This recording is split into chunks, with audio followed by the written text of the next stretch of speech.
Nelson Mandela s'en est allé aux quatre coins de la planète. On le pleure et des quatre coins de la planète, on nous regarde. Bienvenue, Ghislain Kunga. Merci Serge Achille Telka. Vous l'avez souligné en début de cette revue de presse avec le départ de Nelson Mandela. L'icône a peut-être disparu, mais une chose est sûre, elle survivra à travers ses œuvres dans le monde entier. Serge Achille Telka, un nouvel jour, une nouvelle semaine. On démarre cette autre édition de la revue de presse par le quotidien Cameroun Tribune. Le quotidien national bilingue qui nous parle de paix et de sécurité en Afrique et affiche à sa grande une, Paul Biya salue la mobilisation. Au cours du sommet de Paris, samedi dernier, le président de la République s'est félicité de la détermination de la communauté internationale à agir aux côtés des pays africains en réaction aux différentes crises. Il faut donc lire dans Cameroun Tribune l'intervention du président Biya, la déclaration de Paris et les reportages des envoyés spéciaux.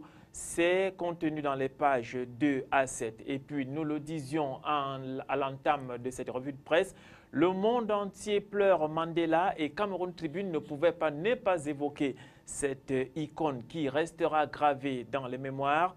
Et c'est tout un gros dossier contenu dans les pages 25 à 29 pour parler de l'homme Mandela. La dynamique est récupérée par le quotidien Mutation qui s'intéresse également à la question, la préoccupation mondiale, notamment celle de la disparition de Nelson Madiba Mandela. Confidence, ce que Mandela et Diawé se sont dit. Évocation, comment Biya snobait Madiba aux pages 2, 3 et 4. La classe politique et le milieu des affaires se prononcent sur cette préoccupation hautement sensible. Tout cela retrouvé dans les colonnes du quotidien Le Messager ce jour. Le Messager qui nous parle aussi de la loi de finances 2014 et nous envoie du côté de Ngwaekele, dans la chambre basse et haute à la fois. Des députés RDPC s'opposent au vote du budget. Une pétition du SDF à l'origine du mouvement d'humeur, c'est à retrouver en page 7. Avec Serge, des députés du SDF, du RDPC qui s'opposent au vote du budget, ça se corse.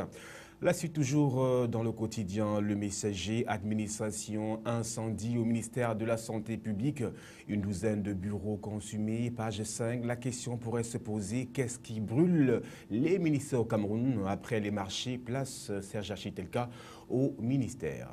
Voilà, après donc le ministère de la Santé qui est parti en fumée, on revient avec Mutation qui nous parle de l'agenda 2013 du président Paul Biya et nous parle des 21 derniers jours du président. Le programme d'activité du chef de l'État s'annonce chargé. On peut voir en toile de fond la réunification à Boya, on peut voir plein d'autres choses. Déportez-vous simplement en page 5 de Mutation de ce jour et vous aurez tous les détails. Le tour de kiosque national ce jour nous convie à un va-et-vient sur les sujets préoccupants de leur Assemblée nationale. Le budget 2014, nous sommes toujours dans les colonnes du quotidien Mutation, adopté sous haute tension. Le groupe parlementaire du SIF a contesté le caractère bâclé du rapport de la Commission des finances. Par ailleurs, selon le Social Democratic Front, l'enveloppe allouée au Sénat n'a pas été défendue. Page 5 pour plus de détails. Une page un peu plus avant, Mutation nous ramène du côté de la région du soleil levant où il fait décidément, il est difficilement possible de vivre là-bas dans la paix avec la proximité de la RCA où le Cameroun a été à nouveau attaqué. Les villages Ondiki et Bombé Bakari, ça c'est dans la KDI. Toujours à la région de l'Est, ils ont été la cible des assaillants jeudi dernier. C'est à retrouver en page 4 les écrits du journaliste Sébastien Ti Elvido. Un esprit sain dans un corps sain, nous dit-on, et voilà, nous voilà en sport, football précisément au Cameroun, vous le savez très bien. Mondial 2014, quelles sont les chances du Cameroun? C'est la grosse interrogation à la une de Mutation ce jour. Les Lions affronteront le Mexique, la Croatie et le Brésil, page 11, avec cette poule de la mort pour le Cameroun qui s'est quelque peu qualifié sur le fil du rasoir. Eh bien, à lire également le supplément à venir de la page 7 à la page 9 du quotidien Mutation. En page 4, Mutation nous présente la série et nous dit qu'ils ont été victimes d'un cambriolage, assez rocambolesque quand même, de l'argent et du matériel emportés au siège du journal Mutation. La suite de la revue de presse, c'est avec le tri-hebdomadaire d'Icalo qui titre à la une Assemblée nationale. Décidément, c'est la grosse information, Serge, en dehors de la mort de Mandela Nelson qui Mandela. continue, bien évidemment. Le budget 2014 adopté dans la douleur. Controverse autour du rapport de la Commission des finances en séance plénière. Les députés du SDF dénoncent la mascarade de la page 3. Page 8 à 9, le quotidien, le tri-hebdomadaire, autant pour moi, d'Icalo nous parle de la France-Afrique, ce mot qui a la peau dure décidément. Les annonces fortes du sommet de l'Élysée, elles ont été faites par François Hollande lors de la cérémonie de clôture. 20 milliards d'euros seront consacrés au développement de l'Afrique et bien sûr, c'est à retrouver dans d'Icalo. Et puisqu'on parle de sommet France-Afrique, il s'agit qu'on vient de rappeler qu'il s'agit du 26e sommet et puis du 5e sommet sur la paix et la sécurité en Afrique. Et on voit très bien que les lignes n'ont pas bougé pour autant.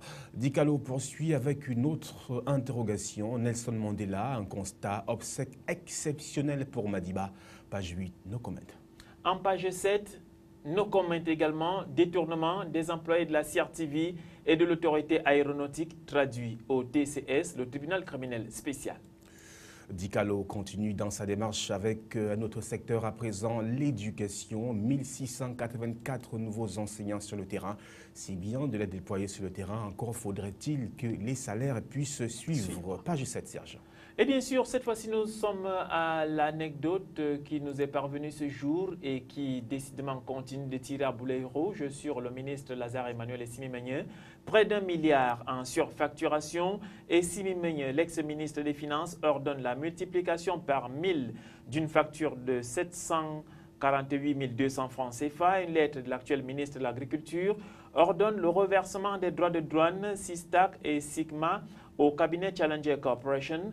Révélation sur le plus grand scandale financier des privatisations et liquidations des sociétés d'État. Ça corse, Serge, ça urge même. Toujours avec l'anecdote sommet de l'Élysée, on en reparle, l'armée française campe à l'aéroport de Ngaoundéry. Le pourquoi est à lire dans ce journal, l'anecdote. Alors, l'anecdote, on parlait de l'incendie au Santé, mais l'anecdote pose une question. Et si la cible était le ministère de la Justice? Car il faut dire, ces deux ministères sont voisins. Et on poursuit maintenant avec le giron très controversé de l'opération Épervier Serge, avec la liste des bénéficiaires des 300 millions des fonds spéciaux.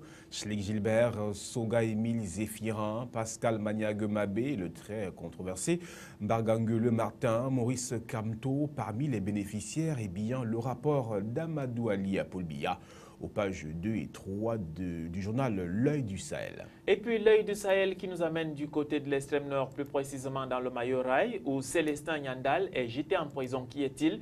En fait, c'est la tête de liste UNDP aux dernières législatives qui a été victorieux et ce bonhomme se retrouve aujourd'hui interpellé sans trop savoir quelles sont les raisons de sa détention à la prison de Garoua. Un autre journal s'invite à notre table ce jour, c'est la nouvelle qui parle de procrastination avec Sénat. Pourquoi il n'y aura pas de session extraordinaire? Eh bien, la nouvelle prend le pas et nous explique le pourquoi à la page 9 de ce journal. La nouvelle nous amène aussi en page 2, nous parle de l'affaire du faux document. Le remaniement ministériel peut-il sauver Etundi Oyono? That's the question. En fait, le directeur général du port autonome de Douala est dans des mauvais draps et peut-être pourra-t-il sauver sa tête grâce à un remaniement ministériel. Just wait and see.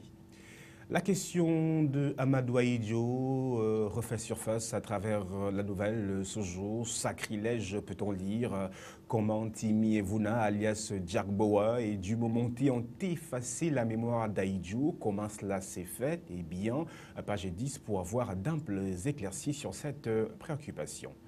Et Ghislain Koungan, le quotidien de l'économie, monsieur l'économie qui est à mes côtés. Nous allons parler de l'économie avec le quotidien de l'économie cette fois-ci. Et à sa grande une, on parle de produits agricoles quand la transformation fait défaut. En fait, le Cameroun ne tire pas assez profit de la richesse de son sol qui lui permet de disposer d'une grande variété de produits la faute à un faible niveau de transformation de ces produits qui, en conséquence, ne rapportent pas gros à l'économie. Un gros dossier a été fait sur la question.